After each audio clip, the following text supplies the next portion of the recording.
तो देखो permutation and combination, permutation chapter, इस चैप्टर 6 है, 5 में जो है तो वो फर्स्ट चैप्टर से रिलेटेड है, तो थोड़ा सा उसी रहने दो अभी, ठीक है। परमुटेशन एंड कॉम्बिनेशन, क्योंकि इसमें close interval open interval first chapter में है, तो क्लोज इंटरवल ओपन इंटरवल 5 में भी यूज होगा। तो देखो चैप्टर 6 देखो, परमुटेशन एंड कॉम्बिनेशन, परमुटेशन, मज़ा आ जाएगा ये चैप्टर में, जैसे कॉम्प्लेक्स नंबर है वैसे ये भी कॉम्बिनेशन।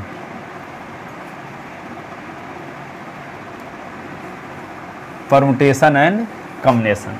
अब परमुटेशन क्या है सुनो, परमुटेशन को समझने के लिए आपके पास मान लो ABC 3 वस्तु हैं, ऑब्जेक्ट, ABC 3 वस्तु हैं, ऑब्जेक्ट। तो 3 वस्तु से एक साथ 2 वस्तु लेकर विन्यास बनाओ, अरेंजमेंट तैयार करो, तो क्या बनेगा? AB BC CA, BA इसी का उल्टा कर दो CB AC। तो 3 वस्तु में से एक साथ 2 वस्तु लेकर विन्यास बनाए, अरेंजमेंट बनाए, तो कितने बने? 6 ठो, ठीक है। तो इनमें से हर एक अरेंजमेंट क्या कहलाएगा? परमुटेशन। क्या कहलाएगा? परमुटेशन। फॉर एग्जाम्पल आपसे ये कहा जाए कि 1 2 3 अंक लेकर कितनी संख्याएं बना सकते हो, तो कहोगे 1 2 2 3 3 1, इसका उल्टा कर दो, 2 1 2 1 हो जाएगा, 3 2 और 1 1 3। इसके अलावा कौन संख्या बन सकती है इन 3 अंकों से 2 अंक की जो हम लिखे ना हो? बताओ। सब आ गए ना? तो 3 अंक से 3 अंकों में से कोई 2 अंक लेकर बनने वाली संख्याओं की संख्या कितनी है? 6। वही परमुटेशन की संख्या कहलाएगा, ठीक है। तो इनमें से हर एक जो अरेंजमेंट बना, ये सब क्या कहलाते हैं? परमुटेशन। ये भी एक परमुटेशन है, ये परमुटेशन है, ये परमुटेशन है, ये परमुटेशन है, ये भी परमुटेशन है, ये भी परमुटेशन है। तो परमुटेशन की संख्या कितनी हो गई? 6। तो यहाँ कितने ऑब्जेक्ट थे? 3 ऑब्जेक्ट। 3 ऑब्जेक्ट से कितने ऑब्जेक्ट लेकर बनाए परमुटेशन? 2। तो इसको लिखने का तरीका क्या है? ऊपर लिख दिए 3, अब यहाँ P लिख दिए, यहाँ 2। इसका मतलब 3 ऑब्जेक्ट से एक साथ 2 ऑब्जेक्ट लेकर बनने वाले परमुटेशन की संख्या को लिखने की तरीका ये है 3p2, 3p2, ठीक है। अब मान लो 3 ऑब्जेक्ट से 3 ऑब्जेक्ट से 3 ऑब्जेक्ट लेकर परमुटेशन बनाए तो क्या बनेंगे? देखो क्या क्या बनेंगे। ABC है आपके पास, और ABC में से 3 ऑब्जेक्ट में से 3 ऑब्जेक्ट लेकर बनने वाले परमुटेशन, तो पहले क्या बनाओ बताते हैं। AB BC CA तो बनाए थे अभी, AB BC CA बनाए ही थे। तो AB BC CA, तो AB का उल्टा क्या होगा? BA, और BC का उल्टा CB, और CA का उल्टा AC। तो AB लिखे तो इसमें लिखे क्या नहीं है अभी? C। BC लिखे तो क्या नहीं लिखे हैं? A। CA लिखे तो क्या नहीं लिखे? B। BA लिखे हैं तो क्या नहीं लिखे? C। CB लिखे तो A। AC लिखे हैं तो B नहीं लिखे। ये तो 3 ऑब्जेक्ट से 3 ऑब्जेक्ट एक साथ लेकर बनने वाले अरेंजमेंट 6 ठो बनेंगे। तो ये भी क्या होगा? ये भी परमुटेशन है, ये भी परमुटेशन है, ये भी परमुटेशन है, ये भी परमुटेशन है, ये भी परमुटेशन है, ये भी परमुटेशन है, ठीक है। लेकिन 3 ऑब्जेक्ट में से एक ऑब्जेक्ट लेकर अरेंजमेंट बनाएंगे तो 3 ठो बनेंगे। कौन कौन? A B और C, A B C। तो आपके पास 3 ऑब्जेक्ट हैं, तो 3 ऑब्जेक्ट में से एक ऑब्जेक्ट लेकर बनने वाले परमुटेशन। तो यहाँ क्या लिखेंगे इसको? 3p3। यहाँ क्या लिखेंगे? 3p1। यहाँ क्या लिखेंगे? 3p2। इसका अर्थ क्या हुआ? 3 ऑब्जेक्ट से 2 ऑब्जेक्ट एक साथ लेकर बनने वाले परमुटेशन की संख्या, तो यहाँ पे लिखे देंगे 3p2 से दर्शाएंगे। अब 3 ऑब्जेक्ट में से एक ऑब्जेक्ट लेकर बनने वाले अरेंजमेंट या परमुटेशन की संख्या 3p1 लिखेंगे, ठीक है। यहाँ पे 3 ऑब्जेक्ट में से एक साथ 3 ऑब्जेक्ट लेकर बनने वाले परमुटेशन की संख्या 3p3 से दर्शाएंगे। तो यदि आपके पास कॉमन रूप से स्टैंडर्ड फॉर्म, जनरल फॉर्म, तो क्या बोलोगे? आपके पास n ऑब्जेक्ट हैं और r ऑब्जेक्ट एक साथ लेकर अरेंजमेंट बनाते हो तो क्या बनेगा? परमुटेशन की संख्या क्या होगी? NPR। क्या होगी? NPR। क्या होगी? N P R. यदि एन ऑब्जेक्ट हैं और एक साथ आर ऑब्जेक्ट ले सकते हैं, आर का मान क्या हो सकता है, एक भी हो सकता है, एन भी हो सकता है। यहाँ पे आर की वैल्यू हम क्या लिए, एक भी हो सकता है या तीन भी हो सकता है, तीन ऑब्जेक्ट हैं तो, पर तीन से बड़ा नहीं हो सकता। ठीक है, यदि आपके पास तीन ऑब्जेक्ट है, अरेंजमेंट बनाना है चार ऑब्जेक्ट, कैसे बनेगा, तब नहीं बनेगा। जितने ऑब्जेक्ट है सब ऑब्जेक्ट ले सकते हो एक साथ, पर उससे अधिक कहाँ पाओगे अरेंजमेंट बनाने के लिए। तीन अंक हैं और चार अंक की संख्या बनता, किसी को रिपीट ना करना पड़ेगा, तो रिपीट करना अलाउ नहीं है परम्यूटेशन में। ठीक है, तो यहाँ पे क्या करोगे, यदि आपके पास एन ऑब्जेक्ट हैं और एन ऑब्जेक्ट में से एक साथ आर ऑब्जेक्ट लेकर अरेंजमेंट बनाते हो, विन्यास बनाते हो, युग्म बनाते हो, तो क्या जितने बनेंगे उनमें से हर एक विन्यास, हर एक अरेंजमेंट क्या कहलाता है, परम्यूटेशन कहलाता है। ठीक है, अब यहाँ पे देखो ये बात समझ में आ गई कि नहीं आई, आ गई। हाँ हाँ बोलो। सर जैसे वहाँ पे आप लिखे हैं 3p3, तो सर अगर उसके 6 अरेंजमेंट मतलब 6 परम्यूटेशन बने तो इक्वल करके 6 लिखेंगे कि p के जगह पे 6 लिखेंगे। 3p3 = 6, ये क्या लिखेंगे, 3p1 = 3 और 3p2 क्या लिखेंगे, 3p2 = 6। ठीक है, तो यदि आपके पास, अब देखो एक तरीका होता है और थोड़ा समझा देते फिर लिखते हैं। फैक्टोरियल शब्द आता है, फैक्टोरियल एम, फैक्टोरियल एन। ठीक है, तो फैक्टोरियल एन एक लाइन ऐसे खींच के ऐसे कर दो, इसको फैक्टोरियल पढ़ते हैं, अथवा एक लाइन खींच के नीचे बिंदी रख दो। तो फैक्टोरियल को डिनोट करने की ये परंपरा है, ऐसे इस प्रकार का साइन हो अथवा इस प्रकार का साइन हो तो इसको पढ़ते हैं फैक्टोरियल। फैक्टोरियल है ना, FACTORIAL, फैक्टोरियल। ठीक है, तो यहाँ जैसे एन कोई संख्या है, मान लो 2 का फैक्टोरियल है तो 2 का फैक्टोरियल का मतलब 2 गुणे 1 है। 3 का फैक्टोरियल है तो 3 गुणे 2 गुणे 1 है। 4 का फैक्टोरियल है 4 गुणे 3 गुणे 2 गुणे 1 है। 5 का फैक्टोरियल है तो 5 से शुरू करो, 5 गुणे 4 गुणे 3 गुणे 2 गुणे 1 है। 6 का फैक्टोरियल कहाँ शुरू करोगे, 6 गुणे 5 गुणे 4 गुणे 3 गुणे 2 गुणे 1 है। तो 6 के फैक्टोरियल को क्या लिख सकते हो आप, ऐसे भी लिख सकते हो 6 -1, 5 को नहीं लिख सकते, 6 - 2 डैश डैश लास्ट तक में 1। ठीक है, डैश डैश करके। ठीक है, इसी प्रकार आपके पास n का फैक्टोरियल तो क्या लिखोगे, n -1 डैश डैश लास्ट में 1 के पहले क्या रहा होगा 2, इसके पहले क्या रहा होगा 3। 1 तक पहुंचना है, कहाँ तक पहुंचना है, 1 का। तो यहाँ n से शुरू करके 1 तक की कॉन्टिन्यू संख्याओं का मल्टीप्लाई क्या कहलाएगा, फैक्टोरियल n से शुरू करके 1 तक की सभी संख्याओं के प्रोडक्ट को बोलेंगे फैक्टोरियल n से लेकर के 1 तक की सभी संख्याओं को प्रोडक्ट कर दिया जाए तो उसको क्या बोलेंगे, फैक्टोरियल n। ठीक है, फैक्टोरियल n हो गया। अब यहाँ पे जैसे मान लो एक फार्मूला अभी कुछ समय बाद प्रूव करेंगे, NPR का मतलब होता है n का फैक्टोरियल अपान n - r का फैक्टोरियल भी प्रूव करेंगे। तो जैसे मान लो यहाँ लिखे थे 3p2 लिखे थे, तो 3 का फैक्टोरियल अपान 3 - 2 का फैक्टोरियल करेंगे तो 3 का फैक्टोरियल क्या होगा, 3 × 2 × 1। 3 से 2 निकाल दो तो 1 का फैक्टोरियल, तो 1 का फैक्टोरियल क्या होगा, 1 होगा। 3 × 2 × 3 × 2 × 1, 1 का फैक्टोरियल 1 है तो 1 कट गया तो क्या बचा 6। तो 3p2 की वैल्यू 6 आ गई। ठीक है, तो इस फार्मूले की मदद से हम ये लिख देंगे कि कितने उसके क्रम परम्यूटेशन बनेंगे। वो कोई जरूरी नहीं कि लिख के गिने, हम परम्यूटेशन की संख्या को इस फार्मूले की मदद से भी निकाल सकते हैं। जैसे 3p3 कर देंगे, क्या कर देंगे 3p3 तो क्या होगा, 3 का फैक्टोरियल पे दोनों को डिफरेंस का फैक्टोरियल, तो 3 - 3 का फैक्टोरियल, तो 3 का फैक्टोरियल 3 × 2 × 1, ये 0 का फैक्टोरियल, 0 का फैक्टोरियल अभी प्रूव करेंगे 1 आएगा। ठीक है, अभी सिद्ध करेंगे। तो 3 × 2 × 1 अपान 1, तो 1 कट गया तो क्या बचा 6, क्या हो गया 6। ठीक है, अब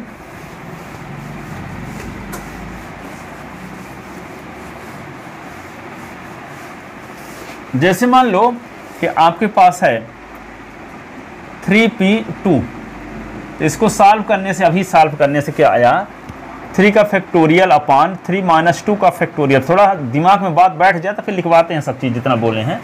3 का फैक्टोरियल अपान 3 से 1 का फैक्टोरियल। इसको ऐसे भी लिख सकते हैं 3 इंटू 2 इंटू 1। और 1 के आगे अब तो नहीं जाना है, लास्ट तक पहुँच जाए तो 1 का फैक्टोरियल भी लगा सकते हैं। तो ये इससे कट गया तो 3 इंटू 2 बचा के नहीं, 3 इंटू 2। जैसे मान लो कहीं पे ऐसे लिखा है 3 और p, अरे 3 का है 7p और 3 ऐसे लिखा 7p 3। तो क्या करोगे इसका मतलब 7 का फैक्टोरियल अपान 7 माइनस 3 का फैक्टोरियल। तो इसको क्या लिखोगे 7 का फैक्टोरियल अपान 4 का फैक्टोरियल। तो 7 इंटू 6 इंटू 5 इंटू 4। अब आगे नहीं बढ़ना चाहते तो फैक्टोरियल लगा दो, तो नीचे फैक्टोरियल ये कट गया इससे। तो क्या हो गया 7 गुणे 6 गुणे 5। ठीक है, आगे नहीं बढ़ना तो क्या हो गया फैक्टोरियल लगा दिए। बढ़ाओगे भी तो 4 गुणे 3 गुणे 2 गुणे 1 को लिख ही सकते हो 4 का फैक्टोरियल कि नहीं। अब यहाँ पे मान लो लिखा है 10p4, तो क्या लिख सकते हैं इसको 10 का फैक्टोरियल अपान 10 माइनस 4 का फैक्टोरियल। ठीक है, तो इसको क्या लिख सकते हो 10 का फैक्टोरियल बटे 6 का फैक्टोरियल। तो इसको क्या लिखें 10 गुणे 9 गुणे 8 गुणे 7 6 का फैक्टोरियल अपान 6 का फैक्टोरियल। तो ये इससे कट गया। तो यहाँ पे 10p4 इज इक्वल टू क्या होगा 10 गुणे 9 गुणे 8 गुणे 7, ये आ गए। ठीक है, 10 गुणे 9 गुणे 8 गुणे 7। तो इसको इसके माध्यम से हमको शिक्षा क्या, हम मैसेज क्या देना चाहते हैं इन तीनों चीज़ को लिखने की वजह से। तो यहाँ पे देखो क्या लिखा गया कि ये लास्ट वाला 7 है कि नहीं है, और यहाँ 10 से 4 घटा दोगे तो आएगा 6। क्या आएगा 6 आएगा। तो इसका मतलब क्या किया जाए इसको कि यहाँ पे इसकी जैसे मान लो NPR लिखा है, तो इसकी मदद से NPR की वैल्यू हम ये वाला नहीं लिखना चाहते फैक्टोरियल वाला, सिर्फ इतना लिखना चाहते तो क्या लिखेंगे। तो यहाँ पे लिखोगे n, फिर 9 को क्या लिख सकते हो 10 माइनस 1, ये 10 माइनस 2, ये 10 माइनस 3। इसी को क्या लिख सकते हो आप 10, ये 10 माइनस 1, ये क्या हो गया 10 माइनस 2, और ये क्या हो गया 10 माइनस 3। ये हुआ 10 माइनस 3। तो इसको क्या लिखा गया 10 और 10 माइनस 1 डैश डैश लगा दिए। लास्ट वाला क्या है, लास्ट वाला क्या है 10 माइनस 4 माइनस 1, ये 4। ठीक है, तो 10 से घटा है 3, और 3 आया कहाँ से, ये जो नीचे वाली संख्या है उससे 1 कम करने से आया। आया कि नहीं आया। तो हम इसके माध्यम से क्या शिक्षा मिली आपको, NPR को क्या लिख सकते हो, लिखोगे n minus 1 dash dash, last वाला क्या होगा n माइनस r माइनस 1। बात सहमत हुए कि नहीं हुए। नहीं समझ में अजीत। जैसे यहाँ पे लास्ट वाला है 10 माइनस 3, तो 3 को और क्या लिख सकते हो 4 माइनस 1। 4 माइनस 1 लिखना क्यों चाहते हो, 5 माइनस 1 क्यों नहीं लिख देते, 5 माइनस 2 क्यों नहीं लिख देते। यहाँ 4 क्या यहाँ है, इसके रूप में लिखना चाहते हैं, संबंध स्थापित करना चाहते हैं NOR में। ठीक है, इसलिए हम 4 माइनस 1 3 को लिख सकते हैं। तो इसी प्रकार NPR है तो क्या लिख देंगे n माइनस n से घटने वाली राशि नीचे वाली संख्या से कम। यही ना बात समझ में आई। तो इसका मतलब फार्मूला क्या बन गया, NPR का क्या फार्मूला बन गया, NPR का फार्मूला बन गया n minus 1 n minus 2 dash dash, last वाला n माइनस r माइनस 1। यही ना। अब देखो इसी को क्या लिख सकते हैं, कहीं पे आपके पास एक चीज आपके पास ये लिखी हुई है कि मान लो 13 गुणे 12 गुणे 11 गुणे 10 गुणे 9, ये ऐसे लिखा है, और इसको 13 का फैक्टोरियल लिखना है। 13 का फैक्टोरियल लिखना चाहते हो तो क्या करना पड़ेगा 8 से लेकर के 1 तक मल्टीप्लाई करना और पड़ेगा ऊपर, 8 से लेकर के 1 तक कंटिन्यू और मल्टीप्लाई करना पड़ेगा, तब 13 का फैक्टोरियल लिख पाओगे कि नहीं, लिखोगे ना। 9 8 गुणे 9 8 गुणे 7 गुणे 6 गुणे 5 गुणे 4 गुणे 3 गुणे 2 गुणे 1 लिखना पड़ेगा कि नहीं, तब ना 13 का फैक्टोरियल इसको लिख सकते हो कि नहीं। तो इसको 13 का फैक्टोरियल लिखने के लिए किसकी जरूरत है, यहाँ 9 से 1 कम के फैक्टोरियल के गुणा करने की जरूरत है। 9 से 1 कम के फैक्टोरियल का मल्टीप्लाई करने की जरूरत है। तो यदि ऊपर 8 का फैक्टोरियल का मल्टीप्लाई करोगे तो नीचे डिवाइड भी करना पड़ेगा ना, कि नहीं। तो ऊपर क्या हो जाएगा, फिर ऊपर क्या हो जाएगा 13 का फैक्टोरियल, और नीचे क्या हो जाएगा 8 का फैक्टोरियल हो जाएगा कि नहीं हो जाएगा। ठीक है, तो यदि मान लो इसको हम लिख सकते हैं, ये n लिख लो, n-1 लिख लो, n-2 लिख लो, डैश डैश, ये क्या होगा n-r अब +1 हो गया कि नहीं हो गया, माइनस के अंदर मल्टीप्लाई कर दिए तो ये -r अब माइनस माइनस प्लस, तो ये हो गया। अब इसको लिखना चाहते हैं n का फैक्टोरियल, क्या लिखना चाहते हैं n का फैक्टोरियल, तो लास्ट वाला जो पद था उससे 1 कम करके फैक्टोरियल का मल्टीप्लाई करना पड़ा। लास्ट वाला टर्म था 9, यहाँ था ना 9 था, तो 9 से 1 कम कर दिया तो आया 8 आया, 8 का फैक्टोरियल लगाए तो उसी का मल्टीप्लाई कर दिए, तो क्या हो गया स्टार्टिंग टर्म का फैक्टोरियल हो गया कि नहीं। इतने भर लिखा था 9 तक, हम लिखना चाहते हैं 13 का फैक्टोरियल, तो यहाँ पे जो लास्ट वाला टर्म है उससे 1 कम करके उसमें फैक्टोरियल लगा करके ऊपर नीचे मल्टीप्लाई कर दिए, तो ऊपर वाला स्टार्टिंग टर्म का फैक्टोरियल ऊपर हो गया कि नहीं।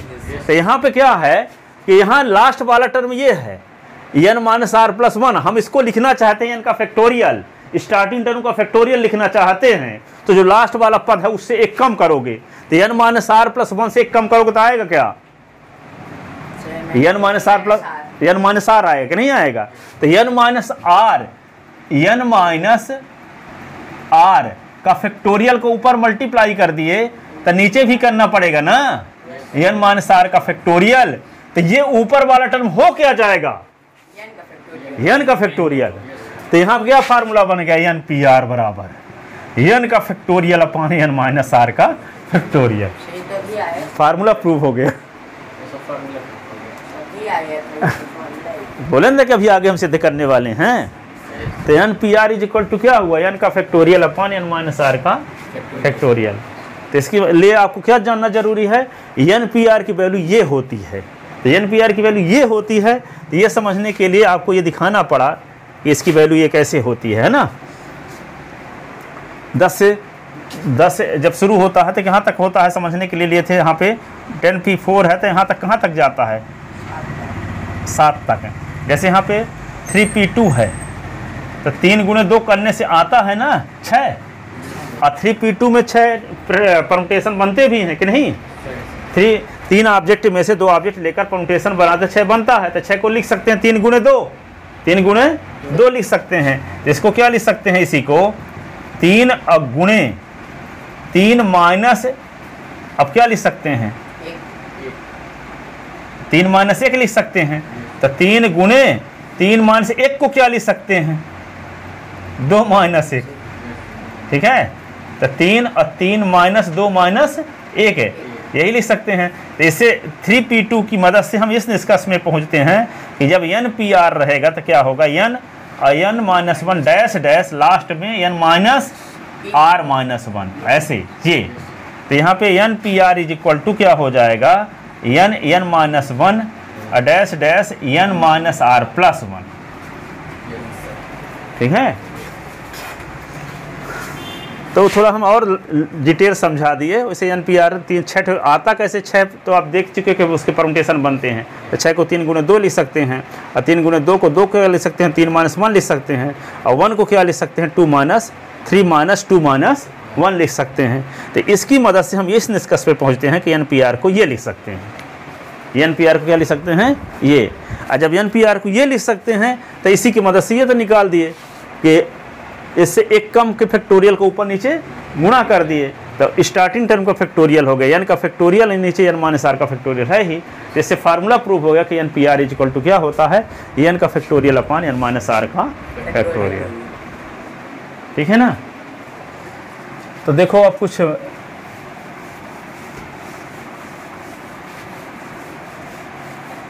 अब इसी की मदद से एक और रिजल्ट दिखाते हैं कि जैसे एन पी एन है, एन पी एन है, तो एन पी एन ये तो वही एन पी आर वाला फार्मूला लगाते हैं। जैसे एन पी आर का तो जान चुके हो आप, n minus one dash dash last में आता है n minus r plus one, ऐसे ना। तो इसमें क्या होगा, एन माइनस वन, लास्ट में क्या होगा, एन माइनस एन और प्लस वन होगा। तो एन कट गया, तो क्या आ गया, n P n is equal to n minus one dash dash एक पहुंच गया, तो एक के पहले दो रहा होगा, दो के पहले तीन रहा होगा, तो एन पी एन की वैल्यू क्या होगा, एन का फैक्टोरियल। एक तक चला गया तो क्या होगा, स्टार्टिंग टर्म का फैक्टोरियल। तो एक है ना आया लास्ट वाला, यहाँ एन कट गया तो एक ना बचा लास्ट वाला, तो इसका मतलब एन से शुरुआत करके एक तक पहुंच गए तो स्टार्टिंग टर्म का फैक्टोरियल। तो एन पी एन का फार्मूला क्या हो गया, एन का फैक्टोरियल। एन पी एन का फार्मूला क्या हुआ, एन का फैक्टोरियल।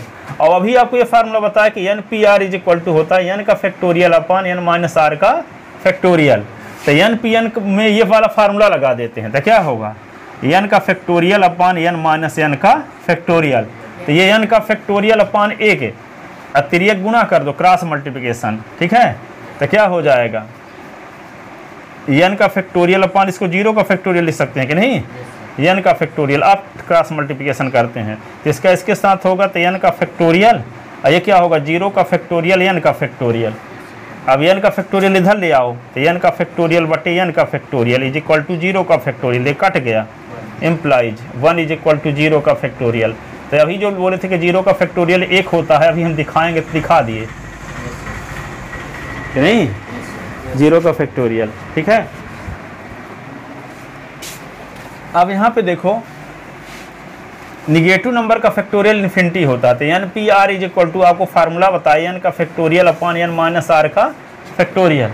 तो put n is equal to zero, put n is equal to zero, तो जीरो पी आर, तो क्या होगा, जीरो का factorial upon zero minus r का फैक्टोरियल। अब जीरो ऑब्जेक्ट लेकर के, जीरो ऑब्जेक्ट में से आर ऑब्जेक्ट लेकर अरेंजमेंट बनाओ, कितने बनेंगे, एक भी नहीं, जीरो, क्या बनेंगे, जीरो, जीरो बन जाएंगे, ठीक है। तो जीरो का फैक्टोरियल अपॉन माइनस आर का फैक्टोरियल, तो जीरो का फैक्टोरियल क्या होता, तो zero is equal to one upon minus r का फैक्टोरियल।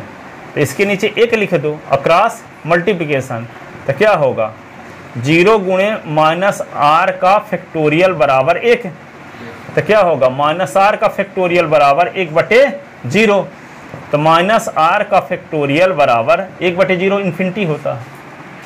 तो निगेटिव नंबर का फैक्टोरियल क्या हो गया, इन्फिनिटी। निगेटिव नंबर का फैक्टोरियल क्या हो गया, इन्फिनिटी होता, ठीक है। तो चलो अब लिखते हैं सम इम्पॉर्टेंट रिजल्ट। सब बात समझा दिए, उसके ढंग से लिखवा देते हैं कुछ चीज़ें, नहीं तो लगे कितना अच्छा चीज़ बताए पर सब भूल भी जाएगा। तो जब लिखा रहेगा तो लंबे समय तक दिमाग में रहेगा, नहीं तो आज आया है 48 घंटे के अंदर बाहर हो जाएगा। तो आपके पास जब एन ऑब्जेक्ट हो तो एन ऑब्जेक्ट से, जैसे अब तीन ऑब्जेक्ट थे तो तीन ऑब्जेक्ट में तीनों ऑब्जेक्ट लेकर परमुटेशन बना सकते हो, दो भी लेकर बना सकते हो, एक लेकर भी बना सकते हो, पर चार लेकर के परमुटेशन नहीं बना सकते। तो यदि आपके पास एन ऑब्जेक्ट है तो एन ऑब्जेक्ट में से कुछ अथवा सभी ऑब्जेक्ट लेकर के परमुटेशन बना सकते हो, कुछ अथवा सभी लेकर। जैसे तीन ऑब्जेक्ट थी तो एक लिए अथवा दो लिए अथवा तीन लिए, तो इसका मतलब कुछ लिए अथवा सब लिए, कुछ लिए अथवा लिए, और उससे अरेंजमेंट बनाए। तो उनमें से हर एक अरेंजमेंट क्या कहलाता है, परमुटेशन। क्या कहलाता है, हर एक अरेंजमेंट परमुटेशन। समझ में आ गया। तो लिखो परमुटेशन की डेफिनेशन। परमुटेशन हिंदी में इसको बोलते हैं क्रमचय।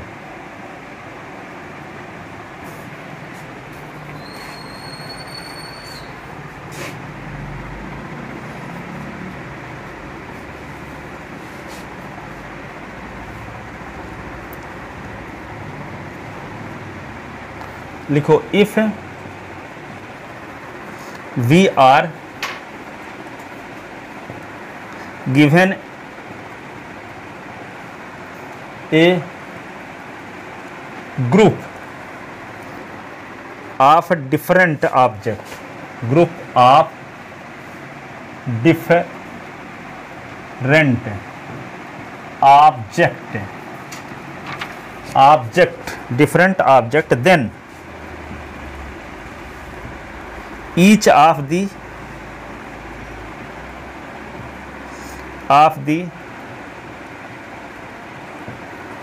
different arrangement different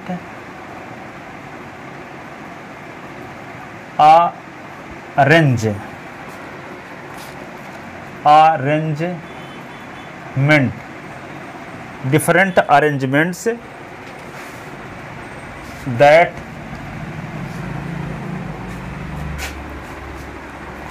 can be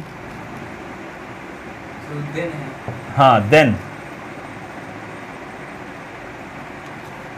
यहाँ देन है, ये द है, different arrangement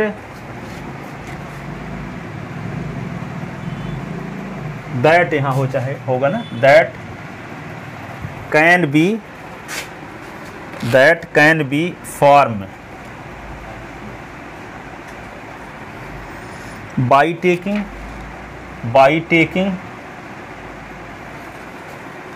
some object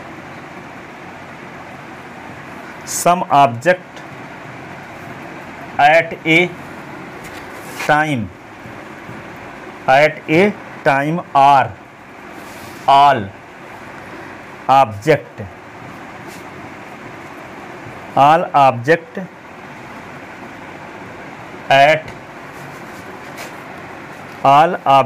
at a time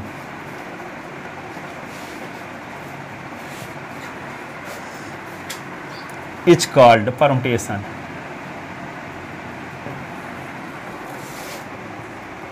A permutation, ठीक है। आपके पास कुछ वस्तुओं का समूह है, वस्तुओं का क्या है, उनमें से कुछ अथवा सभी को लेकर, जितने भिन्न भिन्न विन्यास बना सकते हो, उनमें से प्रत्येक विन्यास, ईच विन्यास क्या कहलाता है, ईच अरेंजमेंट क्या कहलाता है, परमुटेशन, ठीक है। वस्तुओं का समूह है, वस्तु का समूह 2 हो, 4 हो, 15 हो, 25 हो, तो उसमें कुछ वस्तु ले लें, 2 लें, 4 लें, 25 वस्तु है तो 2 ले लें, 25 है तो 3 ले लें, 25 तक ले सकते हैं। तो 25 वस्तु में से कुछ वस्तु लेकर अथवा 25 लेकर जितने डिफरेंट प्रकार के हम अरेंजमेंट बना सकते हैं, उनमें से हर एक अरेंजमेंट क्या कहलाएगा, परमुटेशन है। ईच अरेंजमेंट क्या कहलाएगा, परमुटेशन, ठीक है। आपके पास क्या है, वस्तुओं का समूह है, वस्तुओं के समूह में से कुछ वस्तु अथवा सभी वस्तु लेकर जितने भिन्न भिन्न प्रकार के अरेंजमेंट बन सकते हैं, उनमें से हर एक अरेंजमेंट क्या कहलाता है, परमुटेशन, ठीक है। समझ में आ गया, वही लिखा है, ठीक है। आपके पास वस्तुओं का समूह है, ग्रुप माने समूह, उन समूह और उन भिन्न भिन्न प्रकारों का समूह, वस्तुओं का समूह है। तो समूहों में से कुछ वस्तुओं को लेकर अथवा वस्तुओं को लेकर जितने भिन्न भिन्न प्रकार के अरेंजमेंट बना सकते हो, उनमें से ईच अरेंजमेंट क्या कहलाता है, परमुटेशन। ईच अरेंजमेंट क्या कहलाता है, परमुटेशन। समझ गए। अब देखो इसका एग्जाम्पल ले लेते हैं कि आपके पास मान लो 3 ऑब्जेक्ट है, if there are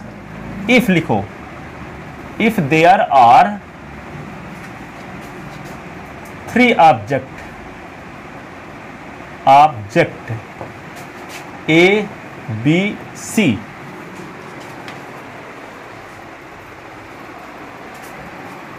so by taking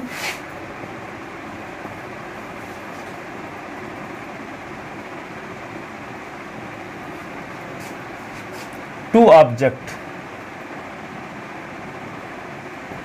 at a time, एक समय में 2 ऑब्जेक्ट लेकर, then total number of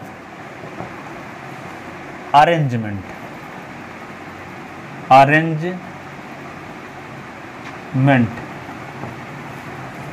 then total number of arrangement AB BC CA BA CB AC.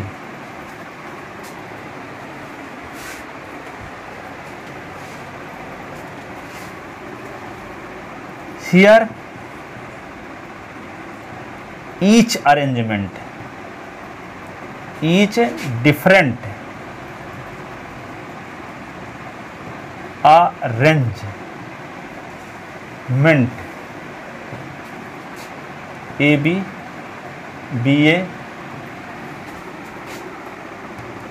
BC CB CA AC are called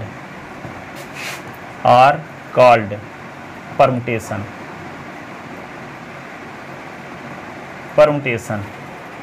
And number of permutation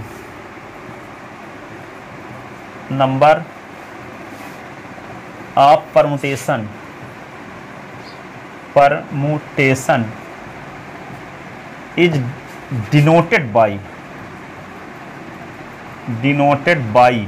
3p2 is equal to 6. 3p2 is equal to 6.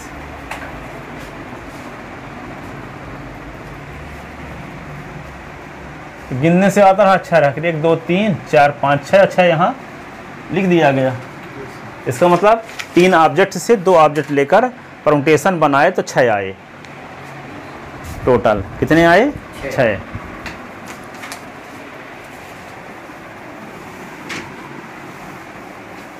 तो ये होगा। अब दूसरा, if number of object is equal to n, by taking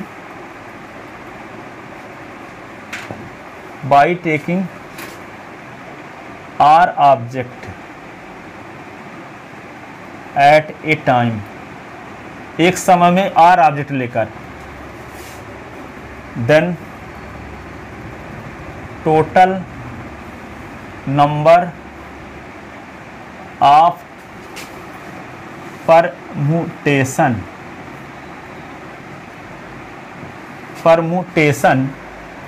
is denoted by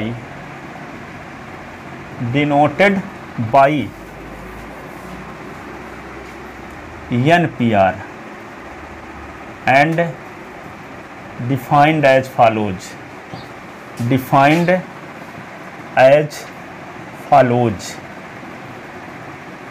कैसे? NPR is equal to n minus 1 n minus 2 dash dash n minus r plus 1 n minus r plus 1। यहाँ बगल में थोड़ा सा लिख लेना कि 3p2 is equal to 6 आया था, तो 3p2 इज इक्वल टू क्या हो गया? 3 इंटू 2। तो 3p2 इज इक्वल टू क्या लिख सकते हो आप? 3 और 3 माइनस 1। तो इसको क्या लिख सकते हो? 3p2 इज इक्वल टू 3 और ये 3 1 को क्या लिख सकते हो? 2 माइनस 1 ऐसे। तो इसी को क्या लिख सकते हो? 3p2 तो 3 और इसको क्या लिख सकते हो? 3 माइनस 2 प्लस 1। नहीं ठीक है? तो इसी से बात समझ में आ गई कि नहीं कि जब NPR है तो क्या लिखोगे? 3 और 3 माइनस 1 डैश डैश लास्ट वाली क्या होगा? 3 माइनस r प्लस 1। यहाँ पे 3PR की बात होती जब तब ना ऐसा होता। अब NPR होगा तो क्या होगा? n minus 1 dash dash n minus r plus 1।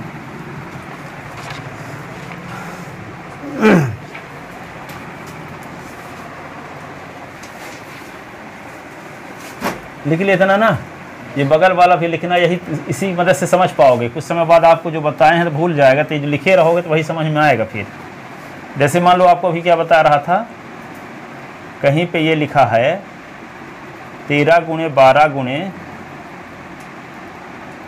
क्या लिखा था 11 गुणे 10 गुणे 9 ऐसे लिखा था ना। तो इसी को क्या लिख दिया था 13 गुणे 12 गुणे 11 गुणे 10 गुणे 9 गुणे 8 का फैक्टोरियल लिख दिए थे मल्टीप्लाई करके, और 8 से डिवाइड भी कर दिए थे। तो ऊपर वाला क्या हो गया 13 का फैक्टोरियल और नीचे 8 का फैक्टोरियल। ये भी लिखे रहना, तब ये बात समझ पाओगे आगे वाला स्टेप। तो इम्प्लाइज एन पी आर, तो इसको क्या लिखेंगे n -1 n -2 dash dash, last वाला पद क्या है n -r+1। तो इसका लास्ट वाला पद 9 था, है ना। तो 9 के आगे हम क्या किए 9 से 1 कम किए तो 8 आया, 8 के फैक्टोरियल को मल्टीप्लाई किए तो डिवाइड भी किए। तो लास्ट वाला पद जो है उसमें से 1 कम करेंगे और उसमें फैक्टोरियल लगाएंगे और उसी का मल्टीप्लाई करेंगे, उसी से डिवाइड करेंगे। तो n -r+1 से 1 कम क्या होगा n -r। तो अगले स्टेप में क्या लिखेंगे इसी को n p r, तो n -1 n -2 dash dash n -r+1, तो ये होगा n -r का फैक्टोरियल का मल्टीप्लाई कर दिए तो डिवाइड भी कर देंगे। तो n -r के फैक्टोरियल का मल्टीप्लाई करने से फ़ायदा क्या हुआ, ये 1 तक चला जाएगा। कहाँ तक चला जाएगा, क्योंकि 8 का फैक्टोरियल को मल्टीप्लाई किया तो 8 के फैक्टोरियल की वैल्यू क्या होगी 8 से शुरू होकर के 1 तक, 8 से शुरू होकर के 1 तक जाएगी कि नहीं जाएगी, ठीक है। तो यहाँ पे n -r का मल्टीप्लाई, तो n -r की मल्टीप्लाई डिवाइड भी करना पड़ेगा, यही ना, जो मल्टीप्लाई करेंगे वही ना डिवाइड करेंगे। तो ऊपर क्या हो जाएगा, एक n से शुरुआत होकर के 1 तक पहुँच गया ना, तो यह क्या हो जाएगा n का फैक्टोरियल, ये होगा n p r dash dash, ये होगा n का फैक्टोरियल अपॉन n -r का फैक्टोरियल। तो ये फार्मूला बन गया n p r का, n का फैक्टोरियल अपॉन n -r का फैक्टोरियल। लिख लिए।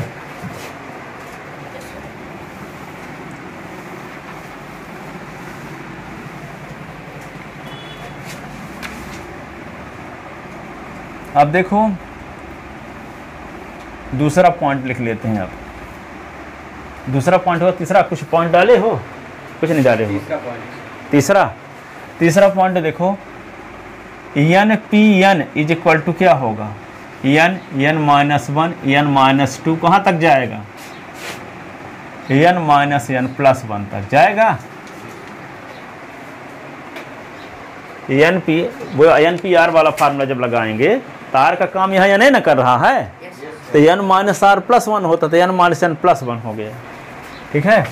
तो क्या लिख दोगे इसी को n p n, तो n -1 n -2 कहाँ तक गया n कट गया, आ गया क्या 1 तक चला गया ये। तो जब कोई पद 1 तक गुना क्रम से गुना हो जाए, किसी पद की शुरुआत हो जहाँ से और वहाँ 1 गुना होते होते 1 तक पहुँच जाए, तो स्टार्टिंग टर्म का क्या हो जाता है फैक्टोरियल। तो क्या लिख दोगे इसको n p n is equal to लिख दोगे n का factorial. n p n is equal to क्या होता है n का फैक्टोरियल, ठीक है। चौथा पॉइंट में आते हैं, प्रूव दैट 0 का फैक्टोरियल इज इक्वल टू 1, 0 का फैक्टोरियल इज इक्वल टू 1। ये लिख लीजिए, ये वाला लिखे 0 का factorial is equal to n। तो क्या लिख दोगे आप, वी नो दैट, अभी आप जान चुके हो n p n is equal to n का फैक्टोरियल होता है कि नहीं, अभी सिद्ध किए ऊपर। ये वाला लिखे कि नहीं लिखे आप अभी आप, हाँ लिखो। यहाँ तक आ गया ना आपका ये वाला। अब n p n is equal to n का फैक्टोरियल अभी हम सिद्ध कर चुके हैं। अब इसमें फार्मूला कौन सा वाला लगा देते हैं, ये वाला फार्मूला n p r वाला। तो n का फैक्टोरियल अपॉन n -r का फैक्टोरियल इसमें लगाते हैं, तो क्या होगा n का फैक्टोरियल अपॉन n -n का फैक्टोरियल। ये n का फैक्टोरियल है ही, इसी को क्या लिख सकते हैं, n का फैक्टोरियल अपान 0 का फैक्टोरियल, n का फैक्टोरियल अपान 1। अब इसका क्या करो, क्रॉस मल्टीप्लिकेशन, तो क्या होगा n का फैक्टोरियल इंटू 0 का फैक्टोरियल n का फैक्टोरियल। ये n का फैक्टोरियल दोनों इंटू में लगा है ना, तो इसको इधर ले आओ तो अपान में हो जाएगा। तो n का फैक्टोरियल अपान n का फैक्टोरियल 0 का फैक्टोरियल।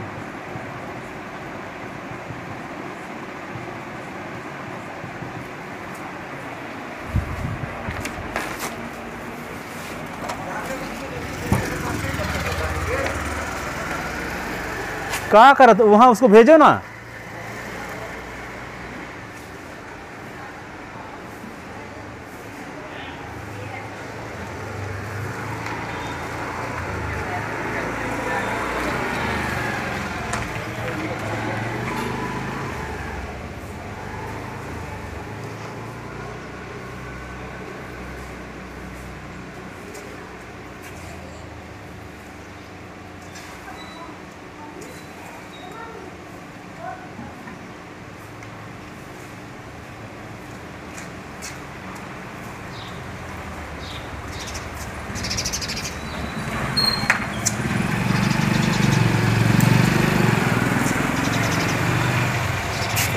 पानी अस बहाते हो टाइम को।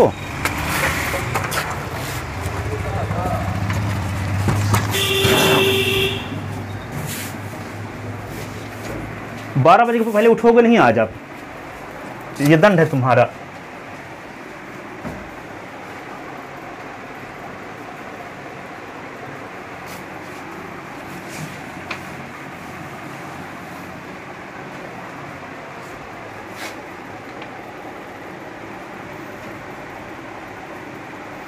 जीरो का फैक्टोरियल क्या हो गया, 1।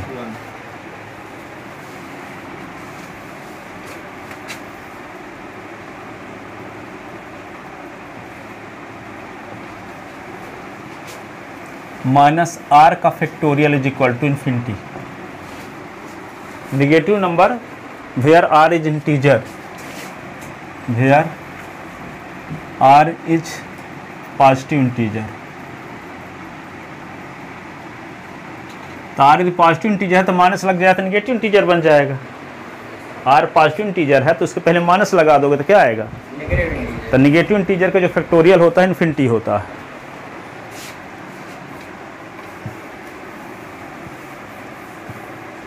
तो ये कैसे पता चलेगा, तो वी नो दैट, कैसे प्रूव करेंगे, we know that n P r is equal to n का factorial upon n minus r का फैक्टोरियल।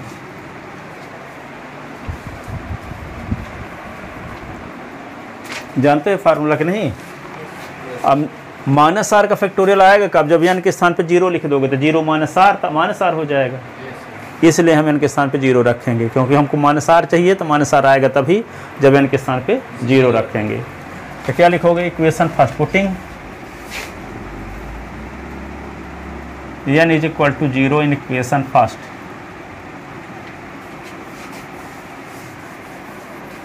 तो क्या होगा, 0 ऑफ t